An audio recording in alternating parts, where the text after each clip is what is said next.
Hi friends, இது Pankaj Nalabagam. First time channel video பார்க்குறவங்க மறக்காம சேனலை சப்ஸ்கிரைப் பண்ணிக்கோங்க.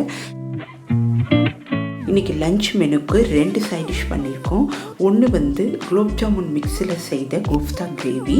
இந்த கோஃப்தாவை பரிமாறும்போது நம்ம இதன் மேலே கிரேவி விட்டு சர்வ் பண்ணலாம். டேஸ்ட் ரொம்பவே நல்லாயிருக்கும். இதனோட ரெசிபி வீடியோ கம்மிங் வீக்கில் நான் அப்லோட் பண்ணுறேன். அடுத்து இன்னொரு கிரேவி பார்த்தோன்னா உருளைக்கிழங்கு பட்டாணி சேர்த்து செய்த கிரேவி. இந்த ரெசிபி நம்ம ஏற்கனவே நம்ம சேனலில் போட்டிருக்கோம். அதனோட லிங்க்கை வந்து டிஸ்கிரிப்ஷனில் கொடுக்குறேன், செக் பண்ணிக்கோங்க. இது வந்து ரொம்பவே நல்லாயிருக்கும். சப்பாத்தி பூரிக்கெல்லாமே ஈஸியாக செஞ்சிடலாம். அதுக்கப்புறம் ஸ்வீட்டுன்னு பார்த்தோன்னா நம்ம இன்றைக்கி மக்கன் பேடா செஞ்சுருக்கோம். அதனோட ரெசிப்பியும் நான் சீக்கிரமாகவே அப்லோட் பண்ணுறேன். இன்றைக்கி நம்ம தந்தூரி ரொட்டி பண்ணியிருக்கோம். அதாவது கோதுமை மாவில் தந்தூரி ரொட்டி பண்ணியிருக்கோம். இதனோட ரெசிபி வீடியோ நான் சீக்கிரமாகவே அப்லோட் பண்ணிடுறேன். இன்றைக்கி நம்ம வீட்டில் இதுதான் லஞ்சு.